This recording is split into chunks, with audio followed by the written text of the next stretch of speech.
most of us have been preoccupied with talking about Anthony Joshua versus Deontay Wilder for the majority of 2018. But one fight we haven't been talking about anywhere near as much, but might have to start talking about a lot more after December 1st, is Anthony Joshua versus Tyson Fury.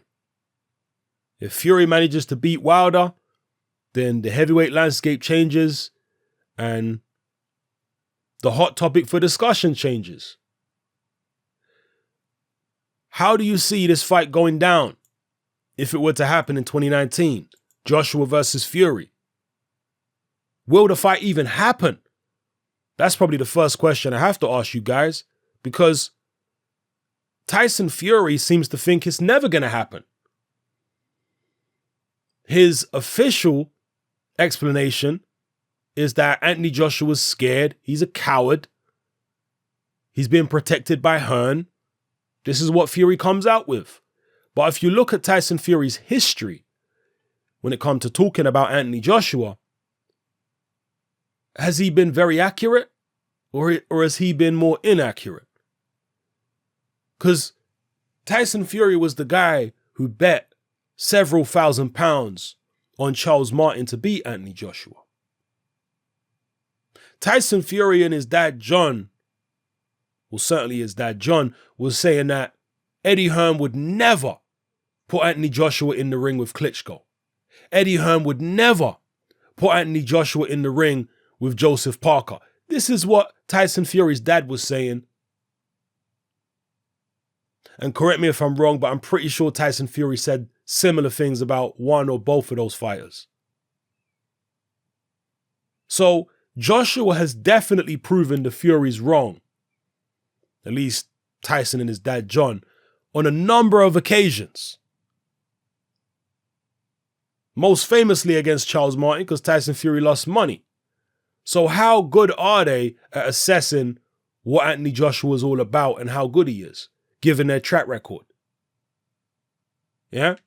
Now, one thing people do a lot is they look at Tyson Fury's performance against Klitschko and they say, oh, well, he schooled Klitschko. He played with him.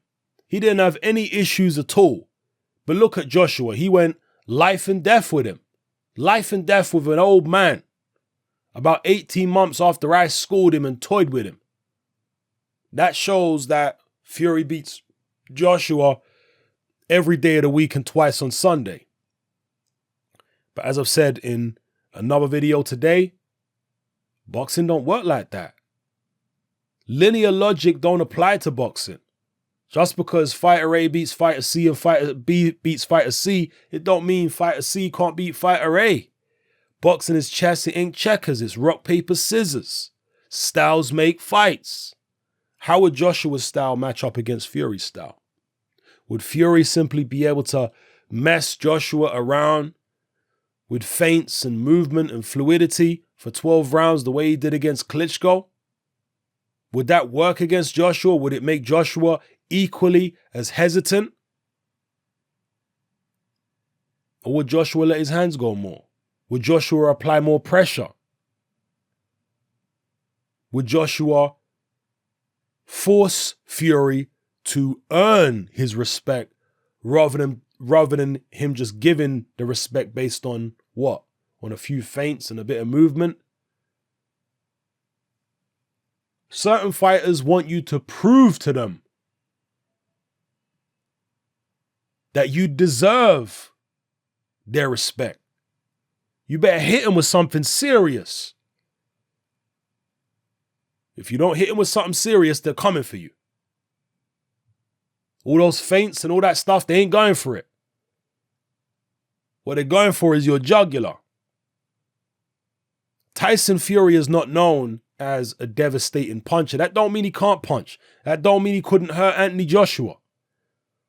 But what it does mean is he's not a prolific puncher, Tyson Fury. He's not a guy who you can rely on every time he goes into the ring to hurt people and send them to the canvas. Deontay Wilder, for example, is a guy you can rely on to do that, because that's just what he does. At some point, Wilder's going to crack you with the right hand and he's going to hurt you. With Tyson Fury, not so much. You can't rely on him to be hitting people and knocking them over, you know? He's not as prolific a puncher as a Wilder or even a Joshua. So, personally, I think Anthony Joshua would fight Tyson Fury pretty aggressively. I don't think it would be reckless aggression, but I think Fury would be posturing and gesturing at him, trying to taunt him. Anthony Joshua would be staying behind his construct,